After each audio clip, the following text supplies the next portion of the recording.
What is good, clouded people, and welcome back to the channel. Today we'll be going over Juice WRLD getting sued for a whopping $15 million for allegedly stealing lucid dreams. Let's talk about it.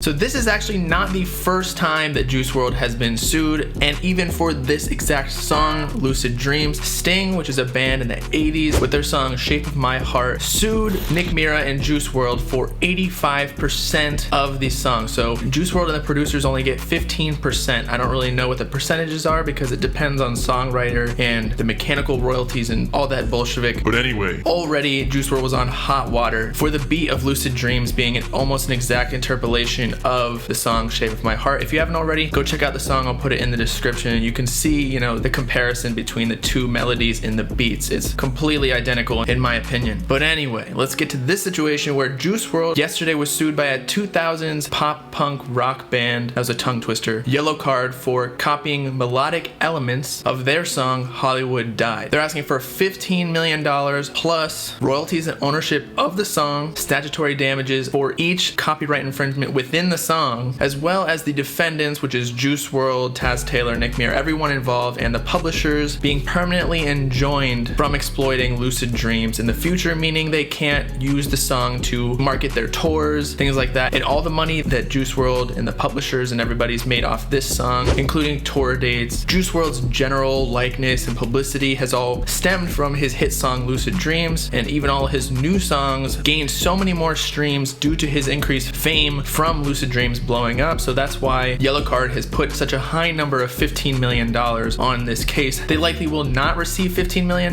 but they are just putting the number out there because usually what happens in these situations is the person who owned the original song will throw out a high number, and obviously Juice WRLD wants nothing to do with it, wants to give away nothing of the song. So they'll usually meet in the middle and settle without going to court because nobody wants to go to court. It's a lot more stress, a lot more effort, and a lot more money. So Yellowcard will actually get more money if they just settle with Juice WRLD and his label. And before we go into more details of this whole suing situation, I want you guys to also hear Yellowcard's song compared to Lucid Dreams, and you can see where before the melody of the beat was copying Sting, but now Juice WRLD's melody in his vocals is copying Yellowcard's melody in the vocals. So pretty much the song was just pulling elements from everywhere, but it was a banger, so it sounded good. But maybe that's why it was such a banger, because it was already pulling from already hit songs. So check it out. Accidents out on the highway to somewhere. So as I mentioned before, Taz Taylor, Nick Mira, everybody involved in songwriting, production, and publishing, including the labels, is getting sued as well. The exact case that Yellowcard is imposing on Juice WRLD, they cite that portions of Lucid Dreams are easily recognizable to the ordinary observer. And you and I are pretty much ordinary observers, and I hope that you can see the similarity between the two vocal melodies. In their case, the band pulled out the note charts and compared the two songs to prove that Juice WRLD copied because of common elements in their vocal melodies. Other key criteria in the case states that Juice WRLD has expressed appreciation of emo pop rock, which is precisely the genre that Yellowcard was in. They even used his own words against him, where they used his interview where Juice WRLD talked about educating himself on this exact genre so he could impress a girl in the 5th grade. In like 5th grade, I had a crush on this emo bitch.